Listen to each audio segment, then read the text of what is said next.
David Chen, ang lalaking walang katulad. Kabanata 401. Para saan yan? Tere na at tingnan natin. Curious na hinailan ni Sonia si David para pumunta doon. Pusta sa bato yan. Araw-araw ganito. Hindi ko talaga maintindihan kung ano ang sinisigaw ng mga lalaking ito sa isang tumpok ng mga sirang bato sa buong maghapon. Naguguluhan na sabi ni Gullinger.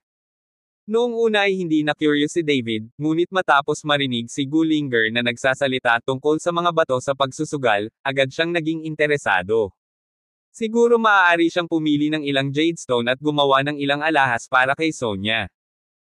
Sa mga mata ng mga lalaking ito, iniisip lang ng tumpok ng mga bato na ito na ang mga high-end na pampaganda ay may parehong katayuan sa mata ng iyong mga babae. Bahagyang ngumiti si David at naglakad palayo. Damn it! Emperor Green? Wala na ang Emperor Green. Bago pa man makalakad si David at ang iba pa, nakarinig sila ng palakpakan mula sa karamihan. Hahaha, yumaman ako, yumaman. Kaagad pagkatapos ay may narinig na tumawa ng malakas, at halatang binili ng taong ito ang bato. Gayunpaman, nang marinig ni David ang boses na ito, bahagyang kumunat ang kanyang mga kilay, parang pamilyar na pamilyar siya. Sa kabilang banda, ang mukha ni Gullinger ay nanlamig, si Gufeng, ang balimatard na ito, ay nagsugal sa mga bato. Pagkatapos magsalita, galit na sumugod si Gullinger patungo sa mga tao. Agad ding naalala ni David na ang boses na ito ay boses ng nakababatang kapatid ni Gullinger na si Gufeng. Sa sandaling lumapit si David at ang iba pa, nakita nila si Gufeng na may hawak na bato, tumatawa ng malakas, tumatalon at tumatalon, sobrang saya. Young Master Gu, pasensya na talaga, hindi sa iyo ang batong ito, hindi mo ito maaalis. Sa oras na ito, isang nasa katanghaliang gulang na lalaki ang lumapit upang kunin ang bato sa kamay ni Gufeng. Paano ito maibibigay ni Gufeng sa kanya, at agad na niyakap ang bato sa kanyang katawan, bakit hindi ito sa akin? Binili ko ito, gusto mo bang balikan ito kapag binuksan mo ang Emperor Green? Bahagyang ngumiti ang nasa katanghaliang gulang at sinabi, Young Master Go, kung binili mo ang bato, binayaran mo ba ito? Binigyan kita ng pera, ngunit binigyan kita ng deposito na 100,000. Malakas na sabi ni Gufeng. Hahaha, sino ba naman ang hindi nakakaalam ng rules ng Stone Gambling World? Magbabayad ka ng deposito at ang bato ay sa iyo. Hindi ba ito panaginip? Medyo may pagkadismaya sa mukha ang nasa katanghaliang gulang na lalaki. Boss Kui, paano mo nasabi?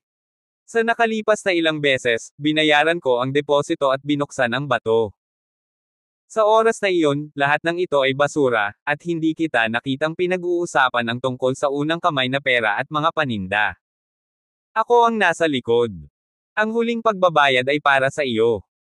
Medyo nababalisa si Gufeng, at galit na nagtanong, sa pagkakataong ito, ang Emperor Green ay nabuksan. Sinasabi mo sa akin na mayroon kang pera at mga kalakal. Hindi ba ito isang palabas ng panluloko sa akin? Tamaan ka. Ito ang panuntunan ng mundo ng stone gambling. Saan kita inihagis?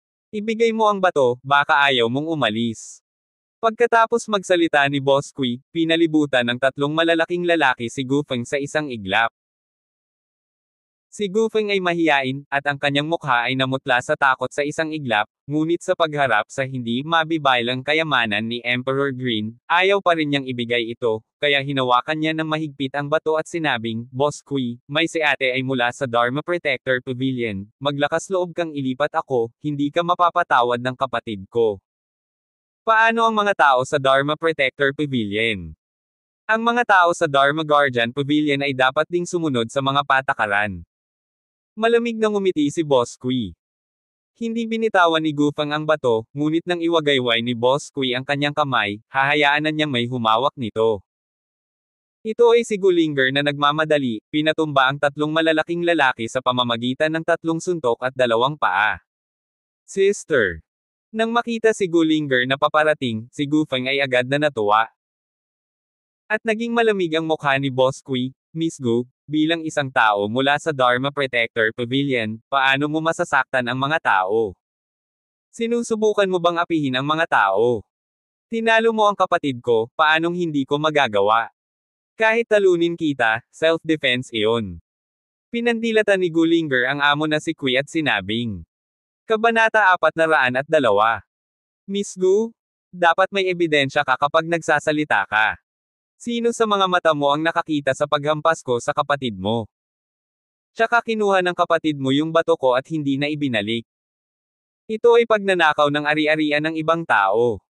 Ikaw, ang tagapangalaga ng batas, walang pakialam. Si Boss Kui ay hindi natakot kay Gullinger, at nagtanong ng may panunuya. Ate, huwag kang makinig sa kalokohan niya, binili ko itong bato, nagastos ako. Nagmamadaling nagpaliwanag si Gufeng kay Gullinger. Manahimik ka sa akin. Galit na sinigawan ni Gullinger si Gufeng, aalagaan kita pag uwi ko.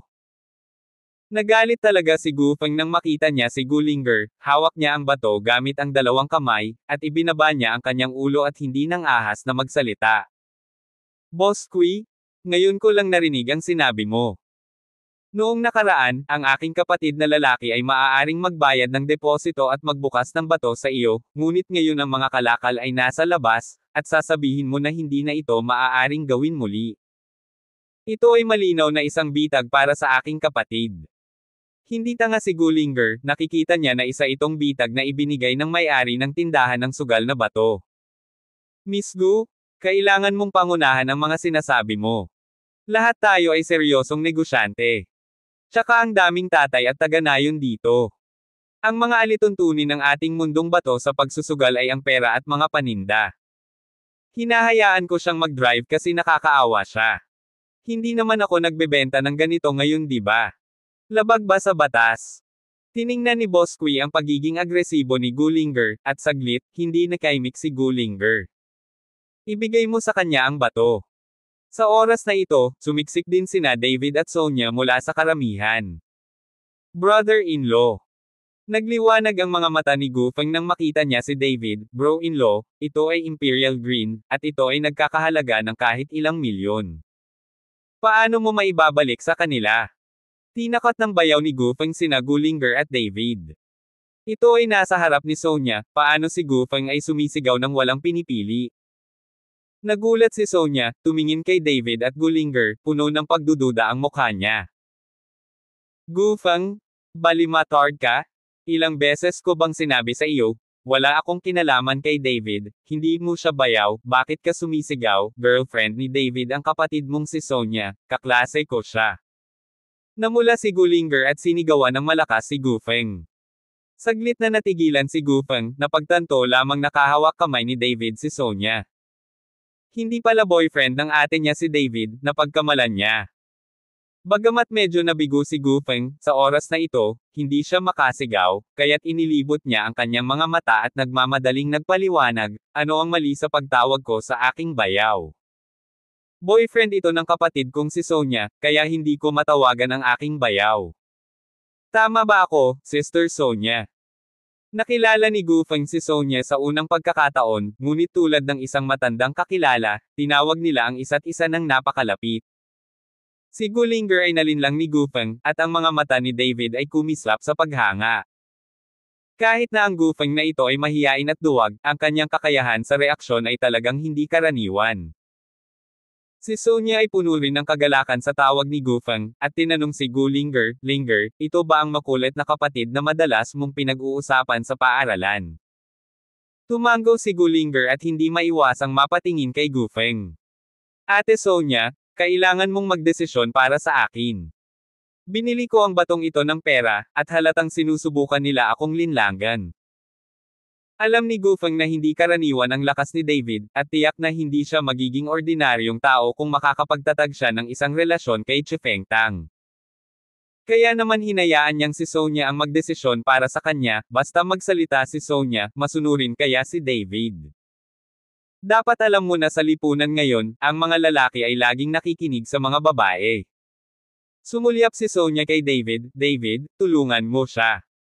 Gufeng, ibalik ang bato sa kanila, dahil may mga patakaran, pagkatapos ay gawin ang mga bagay ayon sa mga patakaran. Sabi ni David kay Gufeng. Brother-in-law, ito ay Imperial Green, nagkakahalaga ng ilang milyon. Mukhang balisa si Gufeng at desperado siyang komandat kay David. Akala niya hindi alam ni David kung ano ang Imperial Green. Kabanata 403. Ibigay mo sa kanila, ang batong ito ay walang halaga. Sabi ulit ni David. May gustong sabihin pa si Gufeng, ngunit galit na sinabi ni Gullinger, kung hindi mo ito ibibigay sa iba, utak ng baboy, karapat-dapat kang DA ng mga tao at pagbutihin ang iyong memorya. Si Gufeng ay mukhang walang magawa, at sa wakas ay nagngangalit ang kanyang mga ngipin, maaari lamang niyang ihagis ang bato sa bosque na iyon, at pagkatapos ay ibinaba ang kanyang ulo at mukhang dekadente. Sinabi ko sa iyo, ang batong ito ay walang halaga, mayroon lamang itong napakanipis na patong ng imperial na berde, at kung gupitin mo pa ito ng kaunti, walang laman. Tinapik ni David ang balikat ni Gufeng para hikayatin siya. Talaga? Itinaas ni Gufeng ang kanyang ulo at nagtatakang nagtanong. Kung ganoon, walang kwenta ang bato, at hindi ako kawalan. Siyempre totoo. Bahagyang ngumiti si David. Pagkatapos ay narinig din ni Bosque ang mga salita ni David, at ngumisi, naglalaro ako ng batong sugal sa loob ng ilang dekada, kaya ang aking paningin ay hindi kasing ganda mo, isang mabalahibong bata na nasa early 20s. Sa ganoong kulay, hindi bababa sa 3 piraso ang maaaring gawin. Kung hindi ka naniniwala, maaari mong putulin itong muli at makita. Sabi ni David sa Amokwi. Nang marinig ito ng mga tao sa paligid, agad silang naging interesado at sumigaw, tingnan natin ulit. Sige, magpuputol ako ng kutsilyo. Sabi ni Bosque, at ibinigay ang bato sa kanyang mga nasasakupan, at pagkatapos ay ang mga nasasakupan ay mahusay na pinutol muli ang bato. Pero matapos maputol ang kutsilyo, wala talaga sa loob, kahit kaunting berde. This time, natigilan ang lahat, at nanlaki din si Bosque at hindi makapaniwala. Ipagpatuloy ang pagputol. Sigaw ni Bosque sa kanyang mga nasasakupan. Hindi nagtagal, naputol ang isa pang kutsilyo, ngunit wala pa rin. Sa huli, ang buong bato ay pinutol sa manipis na piraso, at bilang isang resulta, mayroon lamang isang manipis na layer ng imperial na berde, at walang maaaring lumabas, ito ay basura lamang, walang halaga. Sa pagkakataong ito, napatulala si Bosque, at lahat ng tao sa paligid ay napatingin kay David na gulat na gulat. Hahaha, cool, so cool, bilasan mo at ibalik mo sa akin ang deposito. Tuwang-tuwa si Gufeng, kung hindi dahil sa pagdating ni David, tinatayang sa pagkakataong ito ay malulungkot na naman siyang matatalo. Tinitigan ng masama ni Bosque si David, pagkatapos ay tumingin kay Gufeng at sinabing, ang mga patakaran ng aming tindahan, hindi ibabalik ang deposito, maaari kang pumili ng bato sa loob. Ayoko na. Hindi na ako makapagtitiwala sa tindahan mo. Ibalik sa akin ang deposito. Ayaw ni Gufeng na sumugal ng mga bato sa kanilang bahay. Gaya ng sabi ko, hindi na mare-refund ang deposito. Pumili ka ng magaspang na bato o umalis. Sabi ni Bosque na may dominanteng tingin. Ikaw. Magagalit na sana si Gufeng, ngunit pinigilan siya ni David. Maaari bang kunin ang 100,000 pirasong ito sa magaspang na bato? Tanong ni David. Siyempre, sa pile na ito, maaari kang pumili ng kahit anong gusto mo. Sabi ni Bosque sabay turo sa tumpok ng magaspang na bato sa likod niya. Sinulyapan ni David ang mga magaspang na bato at palihim na umiling, dahil walang Imperial Green dito, kahit mga buto ng yelo. Ngunit nang dumampi ang mga mata ni David sa magulong tumpok ng mga bato sa kanyang bulsa, bahagyang nanginig ang kanyang katawan. Napili lang ba ang mga bato doon? Tanong ni David na itinuro ang magulong tumpok ng mga bato. Lahat yan ay open waste rocks. Kung gusto mong pumili ng isa, ito ay 10,000, pumili ka lang. Sinulyapan ito ni Bosque at sinabing, Bro-in-law, iyan ay lahat ng mga basurang bato na nabuksan, at walang magandang bagay. Nagmamadaling hinikayat ni Gufeng si David. Ang mga batong ito ay nabuksan na lahat, ngunit isang beses lamang nabubuksan, at pagkatapos ay hindi nabubuksan, at ito ay direktang binili ng tindahan ng sugal na bato. Ang presyo ay medyo mura. Kung ang isang bato ay nabuksan ng 3 o 4 na beses, magkakaroon ng kaunting nalalabi ang halaga ay nawala. Hindi pinansin ni David ang sinaunang estilo, ngunit dirdiretsong naglakad at kinuha ito mula sa tumpok ng mga basurang bato. Hindi nagtagal, pumili si David ng 10 basurang bato. Sa pagtingin sa mga batong naputol, bumantong hininga ang sinaunang hangin, pakiramdam na 100,000 yuan ang nasayang. Kabanata 404. Ngunit sa pag-aakalang ang pera ay ibinigay din sa kanya ni David, si Gu Feng ay wala nang masabi. Kung papasayahin niya si David ngayon, baka mabigyan siya ng pera, tutal mayaman naman si David. Yun lang, tara na. Inihagis ni David ang bato sa harap ni Boss Kui at sinabing. Tumingin si Boss Kui sa tambak ng mga basurang bato sa kanyang harapan at nginisyan, payag tayo, kung wala tayong mabuksan, hindi natin ibabalik. Huwag mong sabihing niloko kita ulit at sinira ang reputasyon ng tindahan ko. Huwag kang magsalita ng walang kaparerekon, bilasan mo. Malamig na sabi ni David. Inutusan ni Boss Kui ang kanyang nasasakupan, buksan. Di nagtagal, ang isang piraso ng basurang bato ay dinala sa makina, at pagkatapos ay sa ilalim ng cutting blade, ang basurang bato ay unti-unting pinutol. Acid stone, isa itong buto ng yelo. Tatawag agad ang matatalas na mata. Tiyak na, pagkatapos mabuksan ang bato, mayroong isang kristal na malinaw na buto ng yelo na bato sa loob. Hahaha, acid stone, sa pagkakataong ito hindi na tayo talo. Agad na tumawa si Gu Feng nang makita niya ito. Bagamat ang batong buto ng yelo ay hindi gaanong mahalaga, maaari pa rin itong ibenta sa halagang 100,000 at 200,000. Sa ganitong paraan, hindi sila mawawala ng pera. Hindi ko inaasahan na napakaswerte mo, nakilala ng bulag na pusa ang patay na daga. Malamig na umungol si Boss Kui. Tumawa lang si David nang walang sabi-sabi, naghihintay na magbukas ng iba pang basurang bato. Hindi nagtagal, isa pang basurang bato ang nabuksan, at isa na naman itong batong yelo. Kaagad pagkatapos ng ikatlong blok, ang pang-apat na blok ay lahat ng buto ng yelo. Napatulala ang lahat, kaya hindi naiwasang mapatingin si Boss Kui kay David.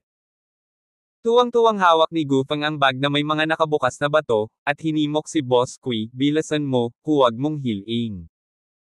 Nang mabuksan ang ikalimang basurang bato, isang nakasisilaw na berdeng ilaw ang bumulaga sa lahat. Pati si Boss Kui ay natulala on the spot. Natigilan si Gu Feng saglit, pagkatapos ay tumalo na parang baliw, Imperial Green, ito si Emperor Green. Matapos mabigla, ang lahat ay hindi napigil ang magsalita. Sino itong batang ito? Napakaswerte ko, makukuha ko si Emperor Green sa scrap. Nasaan ang swerte dito, pasabog lang ng swerte. Tumahimik ka nga, halata namang konsyerto ang binatang ito, swerte lang. Nag-uusap ang lahat, at ang mukha ni Boss Kui ay naging napakapangit. Huwag kang matarante, bilasan mo at ihatid mo kami. Sabi ni Gu Feng kay Boss Kui. Hindi namin ibebenta ang iba pang mga bato, ibabalik ko sa iyo ang pera. Kinokolekta ni Boss Kui ang natitirang mga bato ng mag-isa. Humakbang si David at hinawakan ang palso ni Boss Kui, ayoko ng pera, bato lang ang gusto ko. Ito ay pera at mga kalakal.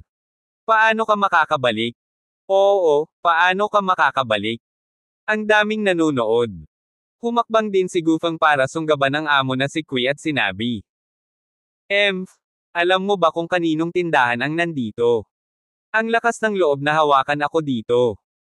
Malamig na sumangot si Boss Kui, at agad na sumugod palabas ng mahigit 100 malalaking lalaki mula sa loob, nang makitang ang mga taong ito ay pawang mga tagapagsanay. Ano ang gusto mong gawin? Kapag wala ako. Nang makita ito, galit na galit si Gulinger. Pagkatapos ng lahat, miyembro rin siya ng Dharma Protector Pavilion, ngunit hindi siya pinansin ng mga taong ito. Huwag mong sabihing ikaw iyon, kahit dumating ang mga pavilion masters mo, hindi ako natatakot. Ito ang tindahan kung saan may stake si Young Master Wu. Naglakas loob ka bang gumawa ng gulo? Puno ng pagmamalaki si Boss Kui, dahil nasa likod niya ang suporta ng pamilyang Wu. Dapat mong malaman na ang pamilyang Wu ay isa sa pinakamahusay sa kabisera ng probinsya, at si Wu Liuyi, ang pinuno ng pamilyang Wu, ay isa rin sa 4 na direktor ng Wu Dao Alliance. Kahit na ito ay isang tindahan na binuksan ni Lao Su, tatapusin mo ang pagbubukas ng bato para sa akin. Malungkot ang mukha ni David. Damn, hindi ako magbubukas, ano pa bang magagawa mo sa akin? Sinampal ni Boss Kui ang mukha niya. Putok. Binasag ito ni David ng isang suntok, at direktang naging sanhi ng pagdugo ng ilong at bibig ng Boss Kui. Kamay pa rin ito ni David, kung hindi ay namumulaklak na ang ulo nitong si Boss Kui. Kabanata 405. Damn, ang lakas ng loob mong saktan ako at patayin. Pinunasan ni Boss Kui ang isang dakot ng dugo at diretsyong sinigawan ang mga tulisan sa ilalim niya. Mahigit 100 mga tulisan ang sumugod na may dalang pamalo sa isang iglap. Nang magsisimula na si David, sinalubong siya ng matipunong katawan ni Gulinger. Laban sa mga masters ng martial arts family, si Gulinger ay hindi kalaban, ngunit laban sa mga tog na ito, si Gulinger ay higit pa sa sapat. Bang bang bang. Sa loob lamang ng ilang minuto, lahat ng 100 mga tog ay binugbog sa lupa ni Gulinger. Sa pagkakataong ito, hindi itinago ni Gulinger ang kanyang mga kamay. Maaring nabali ang mga kamay ng mga masasamang iyon o nabali ang kanilang mga binti. Tandang padamdam. Si Boss Kui, na nakakita ng eksenang ito, ay umatras ng paulit-ulit, at sinabing may malungkot na ekspresyon, okay, nagdulot ka ng malaking problema, at walang gustong umalis ngayon. Pagkatapos magsalita ni Boss Kui, diretso niyang kinuha ang kanyang mobile phone at tumawag, na halatang kay Yang Master Wu. Kayong mga lalaki, magmadali at kunin ang iyong mga gamit at umalis, ang pamilya Wu ay hindi madaling guluhin. May humikayat kay David. Ate, kami. Medyo natakot si Gufeng nang makita niyang tinawag si Boss Kui, kung tutuusin, hindi madaling guluhin ang pamilya Wu. Gufeng, huwag kang matakot, nariyan ako. Nang makita ang nakakatakot na hitsura ni Gufeng, mahinang sabi ni David. Tumango si Gufeng at nagsabi, bueno, hindi mo ba kilala ang mga taga-Chifengtang? Tawagan ng mga taga-Chifengtang, at hindi mo kailangang matakot sa martial arts family. Para harapin ang simpleng martial family, saan mo magagamit ang mga taga-Chifengtang? Ngumisi si David. Nang makitang masyadong mayabang si David, hindi napigilan ng mga tao sa paligid na umiling ng palihim. Kung ang langit ay mabaliw, magkakaroon ng ulan, at kung ang mga tao ay baliw, magkakaroon ng kapahamakan. Upang maglakas loob na sabihin ito tungkol sa pamilya Wu, natatakot ako na magiging malas ito ngayon. Maya-maya, may hawak na folding fan ang isang binata na nasa early 20s, na sinundan ng ilang taong sumugod. Sino ang H3 na walang mahabang mata, ang manggahas na manggulo sa aking tindahan ng wuja? Bago pa man dumating ang tao ay narinig na ang ingay ng pasaway. Sinulyapan ni David ang binata, at medyo kamukha niya si Huli Uyi, ngunit magkaiba ang ugali at ugali nito sa isa't isa. Mukhang mayabang at dominante ang anak na ito. Kaya lang, hindi naramdaman ni David ang kahit katiting na pagbabago-bago ng enerhiya sa binatang ito. Halata namang hindi mandirigma ang kabilang partido. Bilang master ng panloob na enerhiya, paanong hindi magiging mandirigma ang kanyang anak? Natarante na lang si David, nakita ni Boss Kui na may paparating at nagmamadaling bumati sa kanya. Master Wu, sila na. Itinuro ni Boss Kui si David at ang iba, puno ng galit ang mga mata nito. Sinulyapan ng binata sina David at Gufeng, at pagkatapos ay tumingin sa nagdadalamhating mga tulisan sa lupa, nanlamig ang kanyang mukha, kung manggugulo ka rito at saktan ang aking mga tao, kahit na ikaw misgo ay mula sa Dharma Protector Pavilion, oo. Ayaw mo ba akong bigyan ng paliwanag? Wudong, iyong mga tao ang unang nagsinungaling sa aking nakababatang kapatid, at dapat ikaw ang gustong magpaliwanag. Pinandilatan ni Gulinger ang binata at sinabing, ang alam ko lang ay ginugulo mo ako at sinasaktan ang aking mga tao. Wala akong alam sa iba. Ngayon humihingi ako ng paumanhin at binabayaran ang aking mga pagkalugi. Baka mailigtas ko ang buhay mo. Niyugyug ni Wudong ang kanyang natitiklop na pamaypay na may napakayabang na ugali. Paano kung sabihin kung hindi? Tumingin si David kay Wudong at sinabing may malamig na ngiti. Kung gayon, huwag kang umalis. Bumaba ang boses ni Wudong, at ang ilang tao sa likuran niya ay napalibutan si David sa isang iglap. Mayroon lamang isang payat na matandang nakatayo sa tabi ni Wudong na hindi gumagalaw.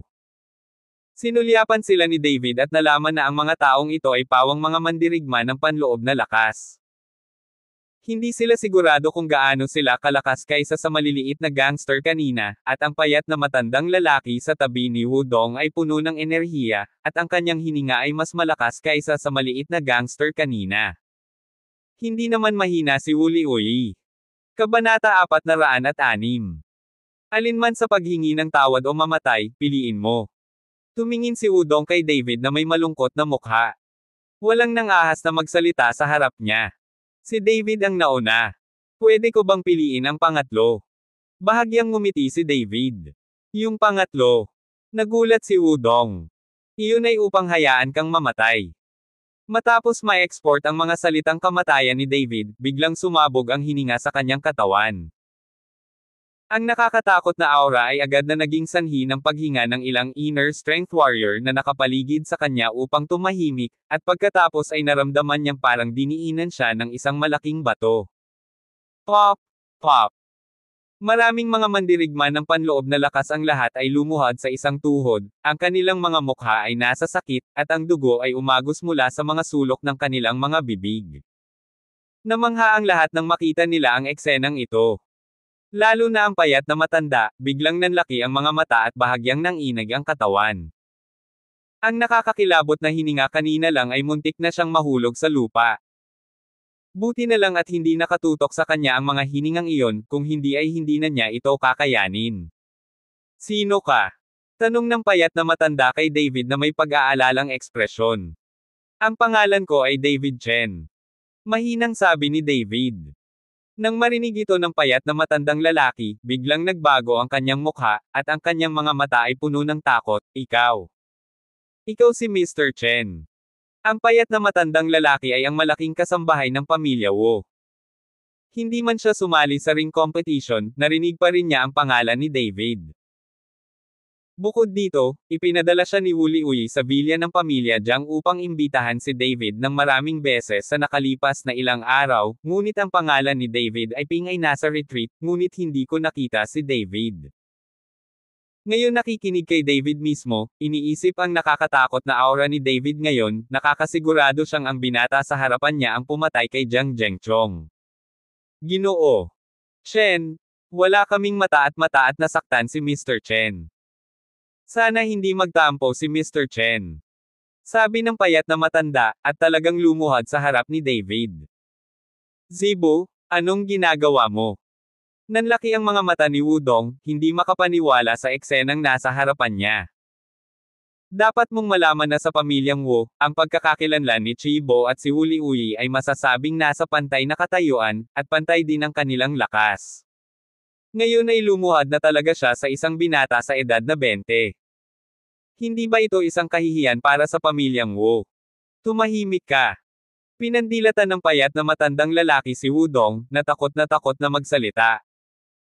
Tiningnan ni David ang payat na matandang nakaluhod sa lupa, at hindi nagsalita, ngunit sinabi kay Gufeng, iligpit ang mga gamit, umalis na tayo.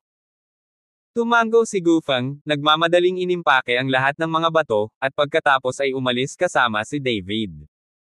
Hanggang sa nawala ang figure ni David ay nang ahas na bumangon ang payat na matanda. Master Wu, ang aming mga bato. Nang makitang inalis ni David ang bato, nagmamadaling sinabi ni Boss Kui kay Wudong. Na-snap. Nang matapos siyang magsalita, nakita niya na ang payat na matandang lalaki ay direktang nagbigay ng bibig kay Boss Kui, dahilan para mahilo si Boss Kui at namamaga ang kanyang mukha. Shibo? Ano ang nangyayari? Tanong ni Wudong na may pagtataka sa mukha. Pinakamatandang Young Master, nakagawa kami ng isang malaking pagkakamali, kailangan naming gumawa ng isang malaking pagkakamali, ang bagay na ito ay dapat magpasya ng Master. Bumantong hininga ang payat na matanda at bumalik kasama si Wudong. Pamilya Wu, galit na galit si Wuli Uyi matapos marinig ang tungkol dito. Hayop, Nizi, pinatay kita. Sinampal ni Wuli Uyi ang ulo ni Wudong ng isang sampal. Ngunit pinigilan siya ni Chibo, Guro, kahit napatayin mo ang pinakamatandang Young Master, wala itong silbi. Ang kailangan nating gawin ngayon ay hayaan si Mr. Chen na alisin ang masamang impresyon ng aking pamilyang Wu. Oo, oo, ako mismo ang hihingi ng tawad kay Mr. Chen. Paulit-ulit na tumango si Wu Liuyi, nagmamadaling tumakbo pabalik sa kanyang silid, at kinuha ang daan-daang taon ng mga halamang gamot na kanyang pinagyaman. Lumuhad si Wudong sa lupa, nanginginig, at sinabi kay Chibo na puno ng hinanakit, Chibo, sino ang lalaking iyon? Bakit kayo natatakot sa kanya ni Dad? Kabanata 407. Eldest Young Master, huwag mo nang pag-usapan, siya ang pumatay kay Jiang Zhengchong sa ring competition. Pinatay niya ang pamilya Wei at ang pamilya Jiang. Sa palagay mo ba ay sumunod din ang pamilya Wu sa mga yapot ng pamilya Jiang? Mariing sabi ni Zeb. Sa pagkakataong ito, namumula ang mukha ni Wudong, natakot sa kamatayan, at bumulong siya, ako, hindi ko alam, ito, ano ang dapat kong gawin? Hayop, sumunod ka sa akin. Binuhat ni Wu Liuyi si Wudong at umalis. Sa bilya ng pamilyang Jiang, naghahaponan sina David, Sonia at Gu Linger. Linger, huwag kang bumalik sa iyong maliit na bahay sa gabi, manatili ka lamang dito, para lamang maging aking kumpanya. Sinundan ni Sonia si Gu Linger at sinabi, hindi ako Bang Ilya. Magkasama kayong dalawa sa gabi. Anong ginagawa ko sa tabi ko? Pakinggan ang tunog. Ngumiti si Gu Linger. Namula si Sonia, pinandilatan si Gu Linger at sinabing, huwag kang magsalita ng walang kaparerekon, tayong dalawa ay napaka-inosente, hindi pa tayo natulog na magkasama. It's all established, okay na matulog ng magkasama, at maaari kang magkaroon ng sanggol ng maaga. Tumingin si Gu Linger kay Sonia na may mapaglarong ekspresyon at sinabi, ibaba mo na, hindi ako nangganganak ng maaga, kulang pa ako. Inilibot ni Sonia ang kanyang mga mata. Hindi kumibo si David, dali-dali siyang kumuha ng ilang kagat ng pagkain at naglakad palayo. Ang dalawang babaeng ito ay magkasama at naglakas loob na magsabi ng kahit ano. Nakaupo sa sofa, nagplano si David na mag-practice sandali, ngunit may nakita siyang subordinate na pumasok. Ginoo. Shen, hinihiling ng pinuno ng pamilyang Wu na makita ka. Sabi ng subordinate. Hindi nagulat si David. Sa karakter ni Wu Liuyi, tiyak na darating siya pagkatapos niyang malaman ito. Sabihin mo lang na wala akong oras. Nag-wave ng kamay si David. Maya-maya ay lumabas na ang mga lalaki. Sa labas ng bilya, sina Wu Liuyi at Wudong ay sabik na naghihintay sa labas, hawak ang isang napakapinong kahon ng regalo sa kanyang kamay. Nang makitang lumabas ang taong nag-abiso sa ulat, si Wu Liuyi ay nagmamadaling sumulong, maliliit na kapatid, ano ang sinabi ni Mr. Chen? Ginoo. Walang oras si Chen. Nang matapos magsalita ang kanyang mga nasasakupan ay sinare na nila ang pinto ng bilya. Nasa labas sina Wu Liuyi at Wudong, at ilang sandali silang natulala. Tay, kung ganoon, anong gagawin natin? Maingat na tanong ni Wudong. Na-snap. Direktang binigyan ni Wu Liuyi ng malaking bibig si Wudong, lumuhad para sa akin, patuloy na lumuhad dito, lumuhad hanggang sa makita tayo ni Mr. Chen. How dare Wudong not listen, nagmamadali siyang lumuhad sa pinto, habang si Wu Liuyi ay bumalik sa kotse at tahimik na naghihintay. Sa gabi, biglang kumulog at kumidlat, at bumuhos ang ulan. Umupo si Wu Liuyi sa kotse at tumingin kay Wudong, na nakaluhod sa ulan, na walang ekspresyon sa mukha. Kinabukasan, pagkatapos ng ulan at kalangitan, isang bahaghari ang bumangon mula sa langit. Maganda! Tumingin sina Sonia at Gu Linger sa bahaghari at masayang sumigaw. Si David ay humihinga sa bakuran at ginagalaw ang kanyang katawan. Lumapit ang isang subordinate at bumulong ng ilang salita sa tenga ni David. Sandaling natigilan si David, at pagkatapos ay lumitaw ang isang ngiti sa gilid ng kanyang bibig, lumabas ka at tingnan mo. Bumukas ang pinto ng bilya, at pagkalabas ni David, nakita niya si Wudong na nakaluhod pa rin sa lupa, at basang-basa ang kanyang katawan. Nang makitang lumabas si David, nagmamadaling binati siya ni Wu Liuyi, Mr. Chen, ang aso ay ignorante. Ang pagkakasala kay Mr. Chen ay isang krimen na nararapat sa kamatayan. Sana maligtas ni Mr. Chen ang buhay ng aso. Sabi ni Wu Liuyi, at nagmamadaling iniabot ang kahon ng regalo. Hindi na kailangang tingnan ito ni David, naramdaman niya ang pagbabago-bago ng espiritual na enerhiya sa loob, at alam niya kung ano iyon. Si Patriarch Wu ay magalang, ito ay isang maliit na hindi pagkakaunawaan, hindi mo kailangang maging magalang, ibalik si Young Masterling, at hindi ka lalamigan. Tumawa si David, kinuha ang regalo at iniabot sa kanyang mga nasasakupan. Nang makitang sinabi ito ni David, tuwang-tuwa si Wu Liuyi at paulit-ulit na tumango, "Okay, salamat Mr. Chen sa iyong kabutihang loob, magdaraos ako ng piging sa hamak na bahay sa tanghali, sana ay pahalagahan ito ni Mr. Chen." Kabanata 408. Sige, punta ako dyan sa tanghali. Tumango si David. Kailangan ni David ng taong maalalahanin tulad ni Wu Liuyi para gumawa ng mga bagay, kaya pumayag siyang pumunta sa pamilya Wu. Kung gayon, hihintayin ko si Mr. Chen sa bahay. Kinuha ni Wu Liuyi si Wudong at umalis, at si Wudong ay halos gumuho sa oras na ito. Di nagtagal pagkaalis ni Wu Liuyi, dumating sina Lin Chanho at Chifeng. Nang makita ang mga mata ng dalawa ay bahagyang umangat ang gilid ng bibig ni David, halatang interesado ang dalawa sa isa't isa. Palace Master, nagpadala si Yao Wangfo ng isang tao upang hikayatin ang balanse ng mga gamot, na nagsasabi na ang mga gamot na materyales ay handa na, hintayin lamang na dumating ang balanse, at pagkatapos ay ipadala ang mga produkto. Bulong ni Chifeng kay David. Well, I will try my best to prepare. Ibinebenta mo ang lahat ng ari-arian ng pamilya Jiang sa mababang presyo, ibinalik ang pondo, itago ang bilya na ito, at tingnan kung gaano karaming pera ang maaari mong ipunan. Bahagyang kumunat ang noo ni David. Sa maikling panahon, talagang medyo mahirap para kay David na makalakom ng bilyon-bilyong dolyar. Wala siyang negosyo ngayon, kaya nagbebenta na lang siya ng maliliit na return pills. Ngayon ang dami ng benta ng maliliit na return pill ay hindi masyadong malaki, at si David ay walang negosyo sa panahong ito. Oras na para pinuhin si Xiao Huandan. Bagaman hindi maliit ang Juyitang at Chifengtang, sila ay mga gangkong tutuusin, at walang gaanong pag-aari sa ilalim ng kanilang mga pangalan. Bukod dito, libu-libong kapatid ang dapat suportahan, at hindi sila maaaring kumita ng malaki. Oo. Tumango si Chifeng, ngunit ang mga bagay na ito ay magiging mahirap gawin sa maikling panahon, at magtatagal ito, ngunit nagpadala na ako ng isang tao pabalik sa Yao Wangfo, sa loob ng ilang araw ng biyaya. Palace Master, kung hindi, ibebenta ko ang lahat ng ari-arian ng Juyi Hall sa Horendel, at makakakolekta ako ng pera. Anyway, may ilang rabble sa Juyi Hall ko. Pagdating ko sa Kapitolyo ng probinsya, nalaman kong nagbibiro ako. Sinundan ni Lin Chanho si David at sinabi. Sinulyapan ni David si Lin Chanho at bahagyang ngumiti, gusto mo ring pumunta sa kabisera ng probinsya para sa kaunlaran. Ako. Tiningnan ni Lin Chanho ang ekspresyon ni David, biglang namula ang kanyang mukha, at hindi niya alam kung ano ang sasabihin. Bahagyang ibinaba ni Chifeng ang kanyang ulo at tumawa ng palihim.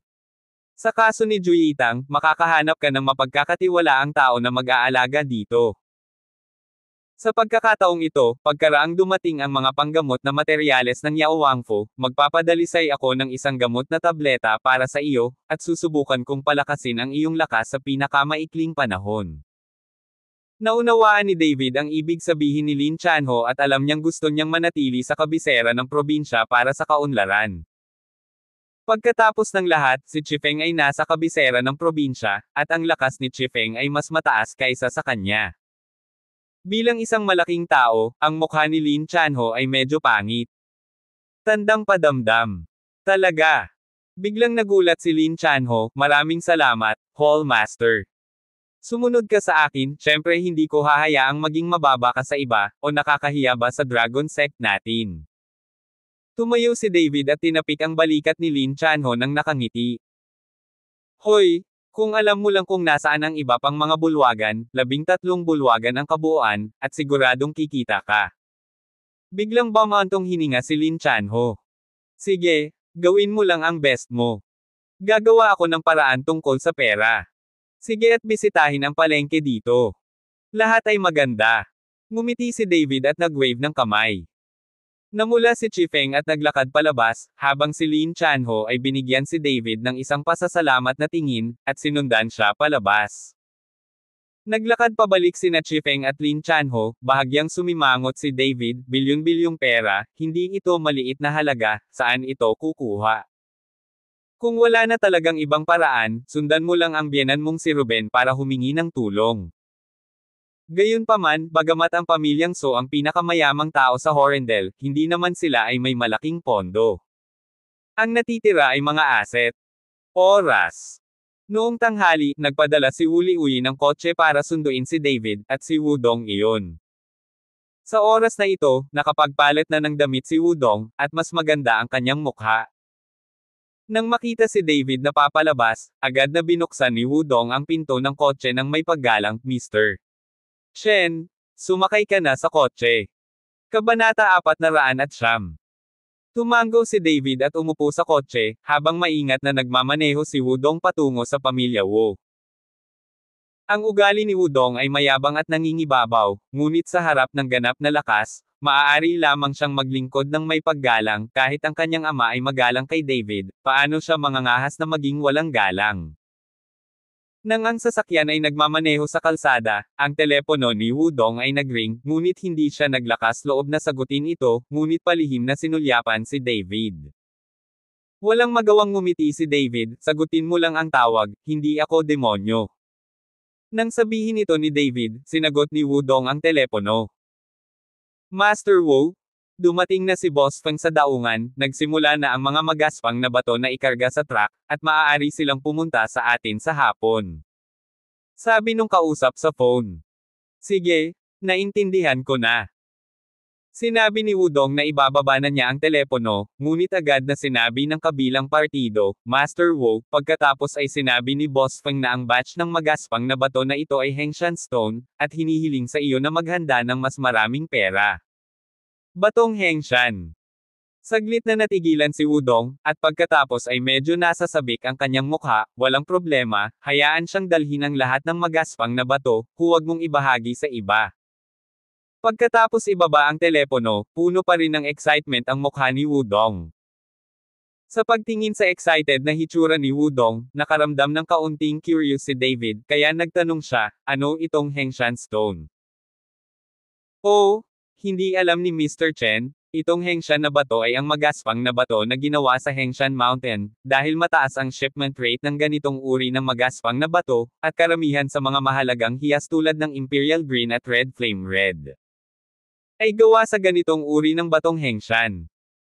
Kaya tataas ang presyo ng orihinal na bato, ngunit kung makukuha mo ang ganitong uri ng bato sa iyong kamay, kung sinuswerte ka, kahit na ikaw mismo ang magbukas nito, maaari kang kumita ng malaki. Tuwang-tuwang sinundan ni Wudong ang pagpapakilala ni David. Makikita na may pananaliksik pa si Wudong sa magaspang na bato, at hindi siya walang kwentang anak. Kung mapapabuti nito ang rate ng pagpapadala ng mga magaspang na bato, ibig sabihin, kung ang 100% ng mga hiyas ay maaaring gawin, gaano karaming pera ang kikitain ng bagay na ito. Biglang naging interesado si David sa mga sugal na bato, parang nakakita siya ng paraan para kumita. How could someone open a 100% gem, if this is?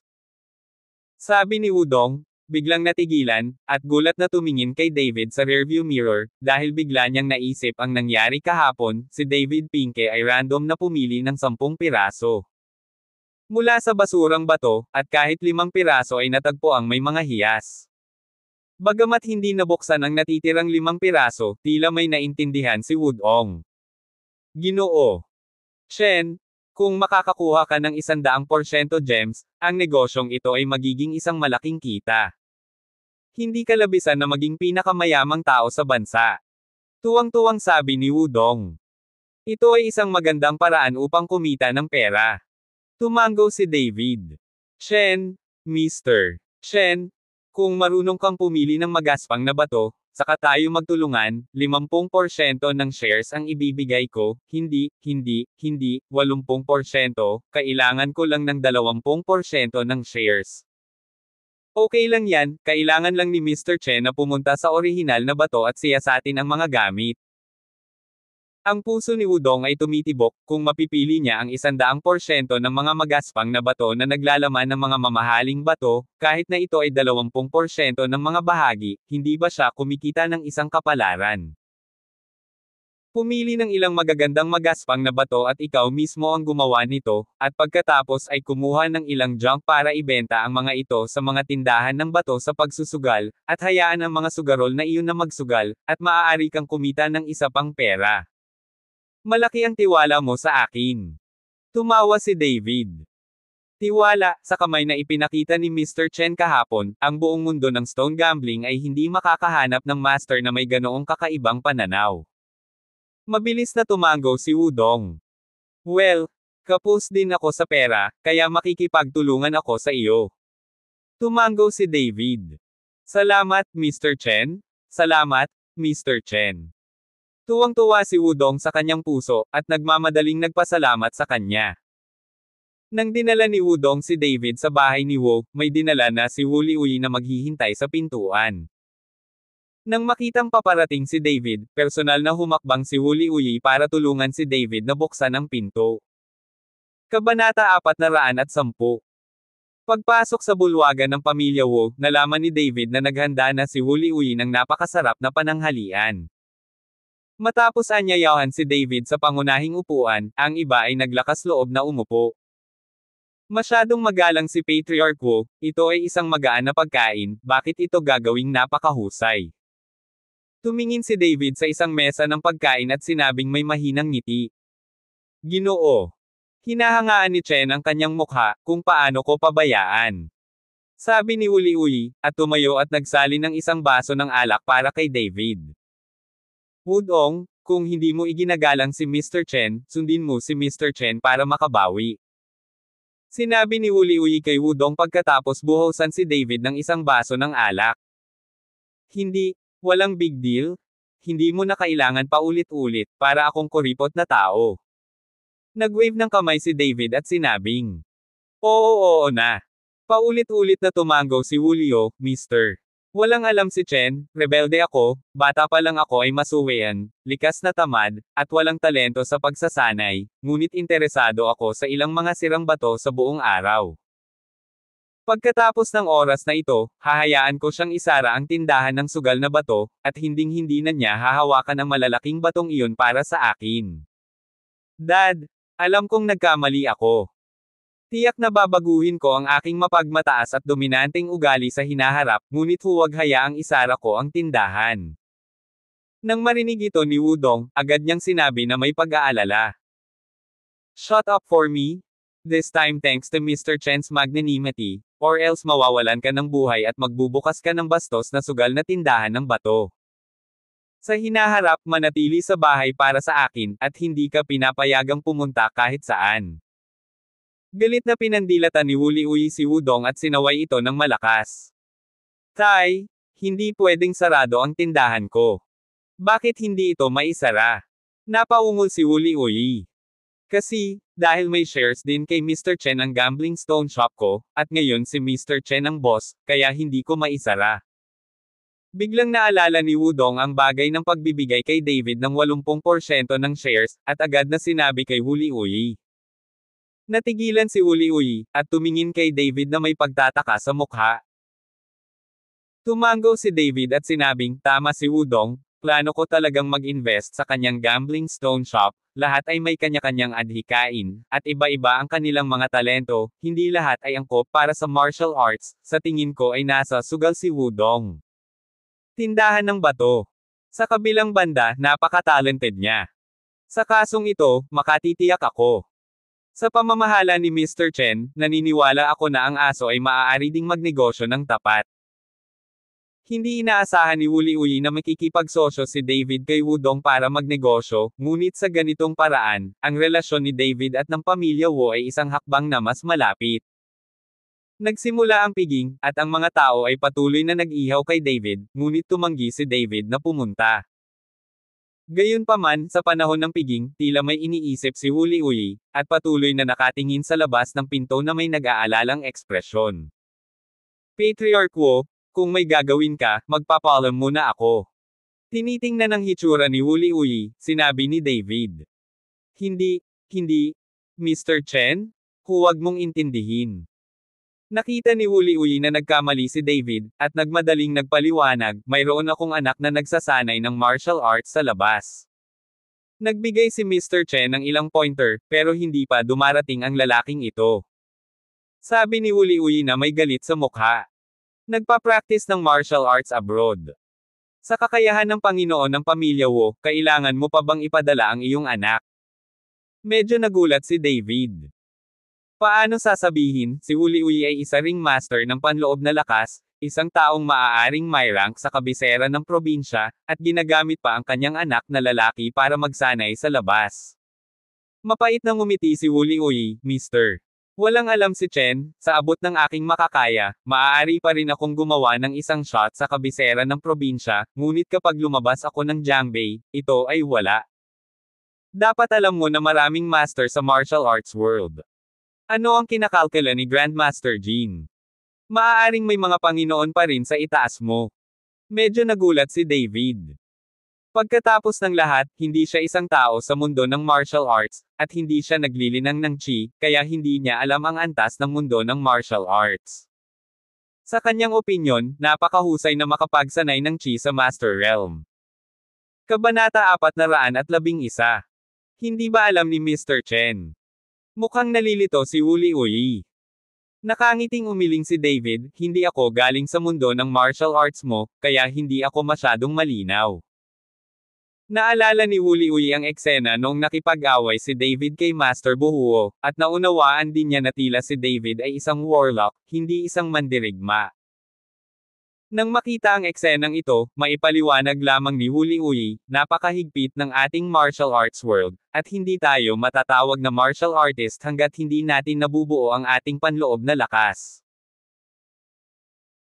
At ang panloob na lakas ay nahahati sa panloob na lakas na maliit, ang panloob na lakas, ang panloob na lakas ng master at ang panloob na lakas ng master, at ang mga ito ay nahahati, ang bawat antas ng kaharian ay nahahati sa 9 na grado. Ito ang dahilan kung bakit ako, Chi Feng, Sun Yaobang at si Jiang Zhengchong ay parehong master ng internal strength, ngunit ang dahilan ng kanilang magkaibang lakas, ako lang ang second rank master ng internal strength, at sina Chi Feng at Jiang Zhengchong ay tinatayang umabot sa 4th rank.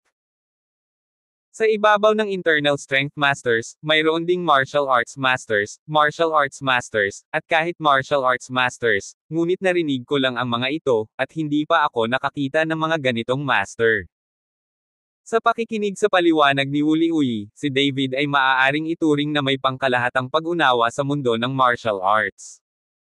Ito ay lumabas na ang martial arts world ay kapareho ng immortal na cultivation world ni David. Realm, nakatumbas ng martial arts world, anong kaharian ang maaabot mo? Sa sandaling nag-iisip si David, patuloy na sinabi ni Wuli Uyi, kaya ipinadala ko ang aking pangalawang anak sa linya ng Bahikwan upang matuto mula sa isang maagang edad, at umaasa akong malumpasan niya ako sa lakas sa hinaharap. Nang matapos magsalita si Wuli Uyi, nakita niyang pumasok ang isang binata at sinabing habang naglalakad siya, Tatay, abala ako sa pagsasanay ngayon, sa pagkakataong ito kailangan kong tulungan kaming maging maayos si Bahikwan sa pagtitipon ng martial arts. Puntos. Nang pumasok ang binata, nabigla si David sa isang sulyap. Nalaman niyang ang taong ito ay eksaktong kamukha ni Wudong. Kung si Wudong ay hindi nakaupo doon, tiyak na aaminin ni David ang kanyang pagkakamali. Ginoo. Shen, ito ang pangalawa kong anak na si Waxi, kambal sila. Sinundan ni Wuli Uyi ang pagpapakilala ni David. Bahagyang ngumiti si David, tumango, at kumusta kay Wuxi. Gayunpaman, ang pangalan ng pamilyang ito ay nagbigay kay David ng maraming pananaw. Wudong, Waxi, Wuli Uyi, arbitrary talaga ang pangalan ng pamilyang ito. Saglit na natigilan si Wuxi, sumulyap kay David, at nalaman na si David ay kasing edad lang niya, at talagang tinawag siya ng kanyang ama na Mr., na may labis na paggalang, na nagpasimangot kay Wuxi at sinabing, Tatay, sabi mo pamilya nandito ang distinguished guest, di ba? Ikaw ba limatard, anong pinagsasabi mo? Bakit hindi ka pumunta at makita si Mr. Chen? Nang makita ang mapagmataas na ugali ni Wuxi, agad na nagmura si Wu Liuyi. Nang makitang nagalit si Wu Liuyi, maaari lamang lumapit si Wu Shi kay David nang may pag-aatubili, nakita ko si Mr. Chen. Bahagyang tumango lang si David at hindi na nagsalita.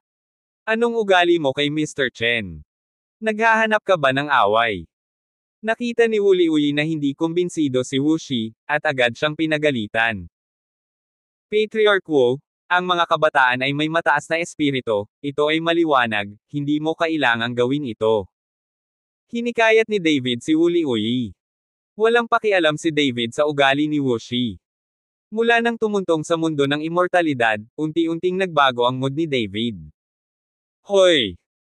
Bamantong hininga si Wu Liuyi, kung ang aking dalawang anak na lalaki ay maaaring maging katulad ni Mr. Chen, hindi ako magsisisi kahit na mamatay ako. Tay, nasa kaharian ako ng Neijing Master ngayon, at sa loob ng 3 taon ay tiyak na malalampasan kita. Nang makitang minamaliit siya ng kanyang ama sa harap ng mga tagalabas, medyo nag-aatubili na sabi ni Wu Shi. Wala lang si Master Neijin, umupo ka lang sa tabi at hayaan mong bigyan ka ni Mr. Chen ng ilang pointer. Alam ni Wu Liuyi ang kakayahan ni David, ang uri ng Neijin Master ni Jiang Zhengchong ay sinampal hanggang sa mamatay, at isang Neijin Master ang naglakas loob na sumigaw sa harap ni David. Kabanata 412. Si Wu Shi ay hindi kumbinsido, ngunit sa halip na magsalita, naghanap siya ng lugar na mauupuan at nagsimulang kumain. Patriarch Wu, ano ang martial arts gathering na sinabi ni Lingzi kanina? Curious na tanong ni David. Ginoo Chen, ang pagtitipon ng martial arts ay isang komperensya na ginanap ng mga pamilya at sekta ng martial arts sa buong lalawigan ng Jiangnan at Jiangbei, pangunahin upang bigyang daan ang nakababatang henerasyon ng mga martial artist na makipag-usap at matuto ng sama-sama. Gayunpaman, upang madagdagan ang sigla ng mga nakababatang henerasyon, sa tuwing ang pagtitipon ng martial arts ay gagantimpalaan ang mga nanalo ng ilang mga halamang gamot at mahahalagang materyales sa gamot. Ang ganitong mga pagtitipon ng martial arts ay ginaganap isang beses sa isang taon, na inorganisa ng Yao Wangfu, at ang mga gantimpala ay ibinibigay din ng Yao Wangfu. Actually, ang daming treasure sa martial arts gathering na ito. Ang pagbebenta ng mga medicinal pill ay isa ring diskarte sa marketing ng Yao Wangfu, at ito ay ginagamit upang magbenta ng mga medicinal pill. Gayunpaman, pagkatapos ng mga taon na ito, talagang maraming tao ang nakikilahok, at kadalasan ay may mga bihirang. Lumilitaw ang mga gamot at kayamanan. Sinundan ni Wu Liuyi si David para ipaliwanag ng detalyado. Oh, may party bang ganyan? Biglang naging interesado si David, kung gayon, hindi ko alam kung makakasali ako. Siyempre kaya mo, lahat ng martial artist mula sa Jiangnan at Jiangbei provinces ay pwedeng lumahok, pero limitado lang ito sa mga nakababatang henerasyon, at ang edad ay hindi maaaring higit sa 35 taong gulang. Tulad naming mga matatanda, sa gilid lang kami makakapanood. Nagpatuloy si Wu Liuyi na may mapait na ngiti, kaya lang kung pupunta si Mr. Chen para lumahok, natatakot akong ikaw ang mananalo, at ang iba ay hindi na kailangang lumaban. Hehe. Nanalo si Master Wu ng premyo. Tumawa si David. Si Wu Shi, na kumakain sa gilid, ay hindi napigil ang imulat ang kanyang mga mata pagkatapos marinig ito, halatang hindi kumbinsido. Kung gayon kailan gaganapin itong martial arts party? Tanong ni David kay Wu Liuyi. Iyon. Saglit na nag-isip si Wu Liuyi, na parang nakalimutan niya kung anong oras na, kaya tinanong niya si Wu Shi, ilang araw gaganapin ang martial arts gathering? 1 linggo. Sabi ni Wu Shi nang hindi tumitingin. Ang batang ito. Pinandilatan ni Wu Liuyi si Wu Shi, at pagkatapos ay ngumiti ng paumanhin kay David. Pagkatapos kumain, sa magiliw na imbitasyon ni Wu Liuyi, dapat magbigay si David ng mga tagubilin kay Wu Zai o 2. Wala ring magawa si David, kaya nasundan lang niya si Wu Liuyi sa martial arts field ng pamilya Wu. Sa katunayan, matagal nang nahulaan ni David na si Wu Liu ay napakagalang sa kanya at mapagpatuloy, at tiyak na hiniling niya ito sa kanya. Pagdating nila sa martial arts field, sinabi ni Wu Liu kay Wu Shi, maaari kang gumawa ng isang set ng mga suntok at hilingin kay Mr. Chen na magbigay ng ilang pointer. Lubhang nag-aatubili si Wuxi, ngunit wala siyang magawang maglagay ng poster. Nakita ko ang mga paa ni Wuxi na bahagyang nakahiwalay, nakatayo sa kinatatayuan ng kabayo, at pagkatapos ay bigla na lang naapakan ang kanyang mga paa, naramdaman lamang ng lahat ang bahagyang panginginig sa lupa, at pagkatapos iyangat ni Wuxi ang kanyang mga paa, isang malalim na bakas ang lumitaw sa matigas na lupa. Talagang naabot ng second young master ang lakas ni Master Neijing, talagang hindi madali. Gulat na sabi ni Chibo matapos itong makita.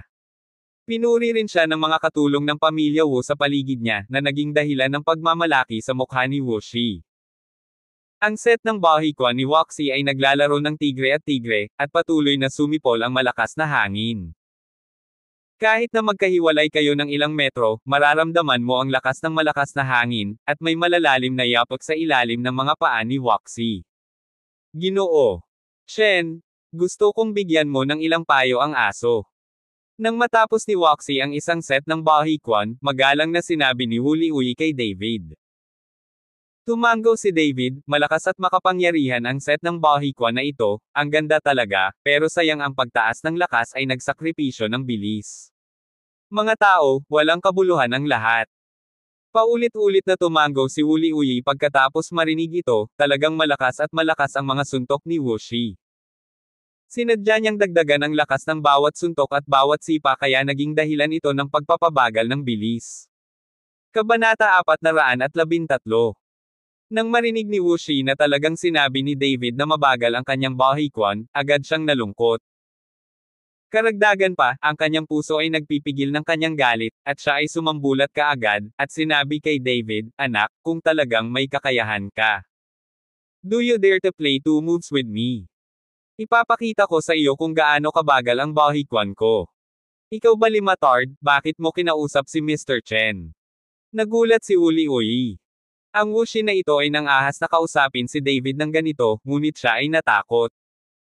Susugod si Wuliuyi para turuan si Wuxi ng leksyon. Sino ang nakakaalam na inabot ni David ang kanyang kamay at pinigilan si Wuliuyi? Hindi kailangang magalit si Master Wu, hindi ko sinabi, normal lang na magalit ang mga kabataan, dalawa lang ang galaw ko sa kanya. Nang marinig ito ni Wuliuyi, nagmamadali siyang nagsabi sa tono ng pagsusumamo, hinihiling ko rin kay Mr. Chen na maging maawing. Huwag kang mag-alala, hindi ko siya sasaktan. Mahinang sabi ni David. Sa mga salitang ito, gamaan ang loob ni Wuliuyi, at nagkataon lang na nakontrol ni David ang mapagmataas na hitsura ni Wuxi. Dapat mong malaman na may mga araw sa labas ng langit, at may mga tao sa labas ng mga tao.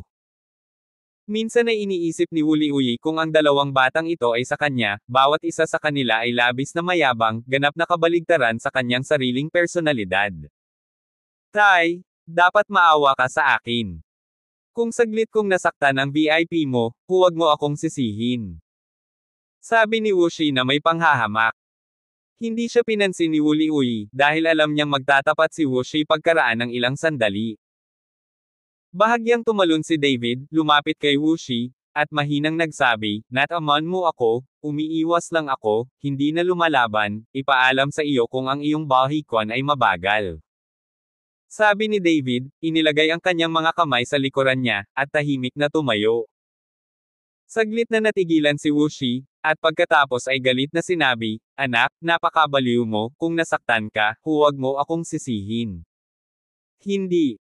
Umiling si David. Biglang natapakan ni Wuxi ang kanyang mga paa. Sa pagkakataong ito, ang lupa ay dapat na naapakan ng paa na ito, at lumitaw ang mga bitek. Ang mga bitek ay kumalat kung saan-saan, at sila ay nag-crack ng ilang metro ang haba. Kaagad pagkatapos na huminga si Wuxi, ang mga asol na ugat sa kanyang mukha ay humigpit, at ang buong tao ay naglabas ng isang nakakatakot na hininga, tulad ng isang cheetah, na nakatitig sa biktima sa kanyang harapan. Biglang nabasag ni Wuxi si David ng isang suntok. Malakas ang suntok, at biglang tumunog ang tunog ng pagkabasag ng langit. Sa pagharap sa suntok na ito, tahimik pa rin na nakatayo si David, habang nasa likod ang mga kamay, na para bang wala siyang pakialam. Ngunit bago pa umabot ang kamao ni Wuxi kay David, bahagyang lumingon ang ulo ni David sa isang tabi, madaling nakaiwas sa suntok ni Wuxi. Saglit na natigilan si Wuxi, pagkatapos ay nagalit, at sinuntok muli si David. Sa pagkakataong ito, sa halip na salakayin ang ulo ni David, pumunta siya sa tiyan ni David. Nakita kong binawi ang tiyan ni David, ang isa ay nakaiwas sa suntok, at pagkatapos ay bumaliktad ang kanyang katawan, sa likod mismo ni Wuxi. Ano? Nang hindi natama ng dalawang sunod-sunod na suntok, si Wuxi ay ganap na galit, ang kanyang bibig ay umungal, ang kanyang mga kamao ay parang shooting star, na nakabalot kay David. Sa pagkakataong ito, magkabilang kamao na talaga ang ginamit niya, pero sa kasamaang palad, gaano man kabilis ang mga kamao niya, kahit ang sulok ng damit ni David ay hindi mahawakan. Sa loob lamang ng ilang minuto, nakasuntok na si Wuxi ng higit sa 100 suntok, ngunit isang suntok ang kanyang nalampasan. Huminto si Wuxi, humihingal, natatakpan ng malamig na pawis ang kanyang noo, at halos maubos ang kanyang enerhiya. Sa oras na ito, nasa likod pa rin ni David ang kanyang mga kamay, at wala siyang makitang bakas ng pagkapagod. Bahagyang ngumiti siya, naniniwala ka bang napakabagal ng iyong mga kamao ngayon? Umaasa ka lang sa flexibility mo. Maglakas loob ka bang suntukin ako? Sa pangangatawan mo, mababali ko lahat ng buto mo sa isang suntok. Hindi pa rin kumbinsido si Wuxi. Ngumiti si David, ngayong pagod ka na, paano mo ako lalabanan? Pagkatapos magsalita, itinaas ni David ang kanyang paa at bahagyang tumapak sa lupa. Kabanata 414. Sa isang iglap, yumanig ang buong lupa, at parang lindol. Hindi makatayo ang katawan ni Wuxi at diretsyong bumagsak sa lupa. At tingnan ng mga paa ni David, sunod-sunod na malalalim na bitek ang kumalat ng mahigit 10 metro, at ang guya ni David ay nahulog sa lupa. Itinaas ang kanyang mga paa, bahagyang naglakad pabalik kay Wuliuyi si David. Ngunit napatulala si Wuxi nang bumagsak siya sa lupa. Sa pagtingin sa kalahating metrong lalim na lubak sa kanyang harapan, gamulong ang Adam's apple ni Wuxi, at sa wakas ay napagtanto na ang lakas ni David ay hindi maihahambing sa kanya. Ang master ng internal strength ay higit sa ika-8 ranggo, hindi nakakagulat na ang kanyang ama ay napakagalang sa kanya. Sa pag-iisip nito, agad na bumangon si Wuxi, lumakad kay David na may magalang na mukha, at lumuhad ng may palakpak, wala akong mga mata, sana hindi magdamdam si Mr. Chen. Nang makita si Wuxi na lumuhad para sa sarili, medyo nagulat si David, inabot niya at binuhat si Wuxi.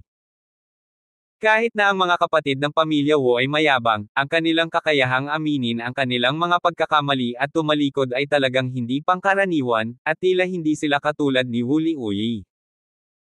Sundin ang iyong puso at hugis sa iyong kalooban, upang ang iyong bilis at lakas ay maisagowa, sa halip na mag-alala tungkol sa isang bagay at isa pa, ang mga nadagdag ay mas malaki kaysa sa mga pagkalugi.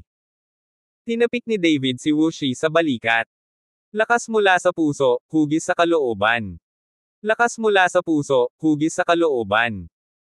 Bulong ni Wuxi sa kanyang sarili, biglang lumiwanag ang kanyang mga mata, at puno ng pananabik ang kanyang mukha, salamat Mr. Chen sa pagturo, alam ko, alam ko. Pagkatapos magsalita ni Wuxi, dumiretso siya sa martial arts field at nagsimulang magsanay, at patuloy siyang bumubulong, lakas mula sa puso, hubugin ang gusto mo. Tumingin si Wuliuyi kay Wuxi ng may kasiyahan, at pagkatapos ay sinabi kay David ng may pasasalamat, maraming salamat Mr. Chen. Kung si Mr. Chen ay kapakipakinabang sa lugar ng aking pamilyang Wu, ang aking pamilyang Wu ay dadaan sa apoy at tubig, at gagawin ko ang lahat. Kaunting effort lang, hindi kailangang maging magalang si Wu Patriarch. Napangiti ng mahina si David. Sa sandaling ito, lumapit si Wudong, at pagkatapos ay magalang na sinabi kay David, Mr. Chen, nandito na ang orihinal na bato, hindi kita kilala. Sige, titingnan kita. Tumango si David. Si Wudong ang nagmaneho at dinala si David upang iwan ang pamilya Wu ng direkta sa isang bodega sa mga suburb. Dito iniimbak ni Wudong ang mga magaspang na bato. Kung tutuusin, napakaliit ng mga tindahan sa palengke para hawakan ang mga magaspang na batong ito. Pagkarating ni David at ng iba pa, isang maliit na itim na kotse ang pumarada, at isang maputi ang buhok na matandang lalaki na may salamin sa pagbabasa at isang tungkod sa kanyang kamay ang lumabas sa kotse. Nang makita ito, nagmadali si Wudong upang salubungin siya, "Matandang Pei, mag-ingat sa iyong mga hakbang." Nang makita ang hitsura ni Wudong, iginalang niya ng husto ang matanda, at maingat na tinulungan ang matanda. "Wudong, iyon ay tingnan mo ang mukha ng iyong ama. Kung hindi, hindi na ako tatakbo sa aking edad. Tinutulungan kita. This time, dapat na akong magretiro." Sinabi ng matandang Pei na iyon na may hindi nasisiyahang ekspresyon. "Matandang Pei, kung magre-retiro ka, malaking kawalan para sa atin ang sumugal sa mundong bato." Mabilis siyang pinuri ni Wudong. "Matanda, ang aking kalusugan ay namamatay." Ikinaway ni Pei Lao ang kanyang kamay, "Ngunit narinig ko na sa pagkakataong ito ang halaga ay napakalaki, kahit na tingnan mo ang mukha ng iyong ama, ang gastos ay hindi dapat masyadong maliit, kahit na ang halagang ito." Iniunat ng matandang Pei na iyon ang isang daliri at iminuwestre si Wudong. "Hindi magkano ang 1,000,000, sulit ang Pei Lao sa presyong ito." Nagmamadaling sabi ni Wudong. 1,000,000 para saan? Nanlamig ang mukha ni Pei Lao, 10,000,000 na. 10,000,000. Nanlaki ang mga mata ni Wudong sa gulat. "Bakit, sa tingin mo sobra? Alam ko na sa pagkakataong ito ay pumunta ka sa Hengshan Stone. Kung maayos ang lahat, magkano ang kikitain mo, kailangan mo pa bang sabihin sa iyo?" Malamig na sabi ng matandang Pei na iyon kay Wudong. "Okay, ang 10,000,000 ay 10,000,000. Nagngagat ang ngipin ni Wudong. Tinulungan niya si Pei Lao sa isang upuan para magpahinga, naglakad si Wudong papunta kay David, at medyo nahihiyang sinabi, "Mr. Chen, itong matandang Pei ay isang matandang ginoo sa mundo ng stone gambling, hihilingin namin sa kanya na magkahawak kamay kapag bumili kami ng mga magaspang na bato. Hindi naman sa wala akong tiwala kay Mr. Chen, pero sana hindi magkamali si Mr. Chen." "Ayos lang." Bahagyang ngumiti si David. Kabanata 415. Matapos maghintay ng halos kalahating oras, isang truck ang dumaan, na sinundan ng ilang sasakyan. Pagkahinto ng sasakyan, bumaba sa unang kotse ang isang lalaking nasa katanghaliang gulang.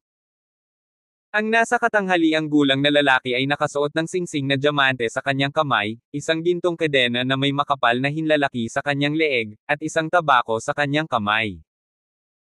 Mula sa iba pang mga kotse, bumaba ang isang dosenang bodyguard na nakasot, lahat ay nakasuot ng salaming pang-araw, naglalabas ng nakakatakot na aura, at hindi sila mahina sa unang tingin.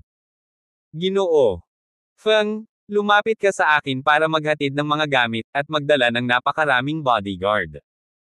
Minamaliit mo ba ako o ang pamilya ko sa martial arts?" Sabi ni Wudong at nakangiting naglakad, sinundan ni Mr. Feng at nakipagkamay. "Siyempre alam ko ang lakas ng iyong pamilyang Wu sa kabisera ng probinsya, ngunit ang kotse na ito ay mataas ang kalidad na Hengshan Rough Stone, at ito ay napakahalaga. Kung may nangyaring mali sa kalagitnaan, magiging pulubi ako sa hinaharap." Tumawa si President Feng, ipinakita ang dalawang malalaking gininto ang ngipin. "Ginoo.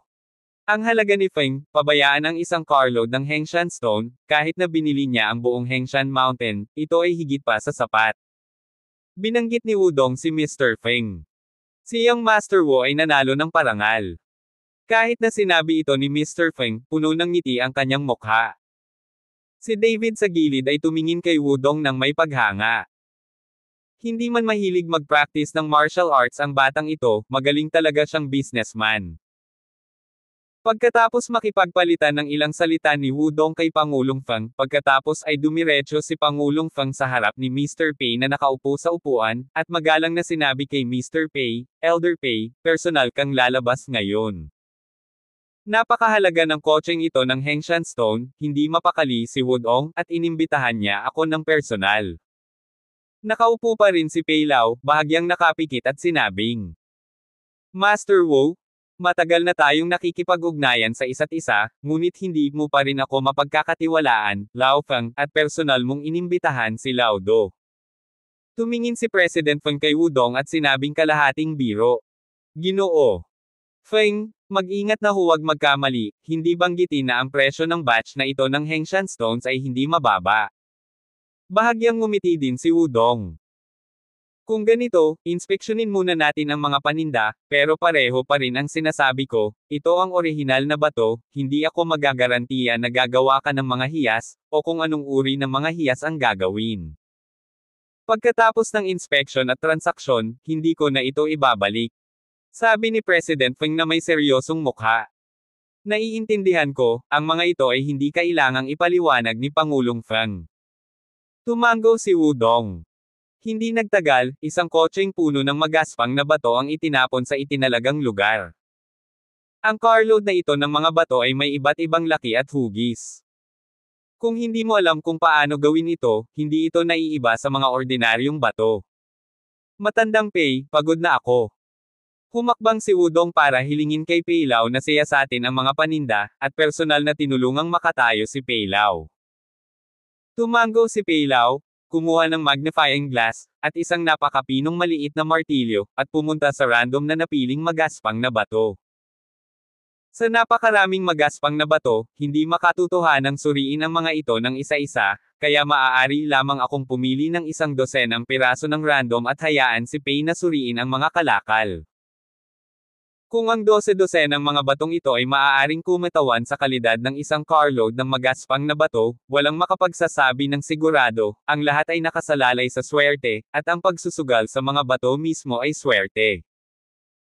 Nang maingat na tingnan ni Pei Lao ang mga magaspang na bato, biglang sumimangot si David, pagkatapos ay naglakad patungo sa tumpok ng mga magaspang na bato, at pagkatapos ay yumuko at nagsimulang pumitas. Sumulyap si President Feng kay David at hindi siya pinigilan. Naisip niya na si David ay isang subordinate na dinala ni Wudong. Patuloy na itinatabi ni David ang magaspang na bato sa harap niya, at di nagtagal ay lumitaw sa harap ni David ang isang bato na may makinis na ibabaw at hugis itlog. Nagpakita si David ng pagtataka sa kanyang mga mata, at dahan-daang pinulot ang bato. Nang hawakan ng kamay ni David ang bato, isang purong espiritual na enerhiya ang bumalot sa katawan ni David. Ang aura na nakapaloob sa batong kasing laki ng itlog na ito ay higit na sagana kaysa sa aura sa jade na 12 beses na mas malaki. Abangan ang mga susunod pang kabanata ng David Chen, ang lalaking walang katulad. For more updates, please subscribe to my YouTube channel and don't forget to like and share. Thanks for your support.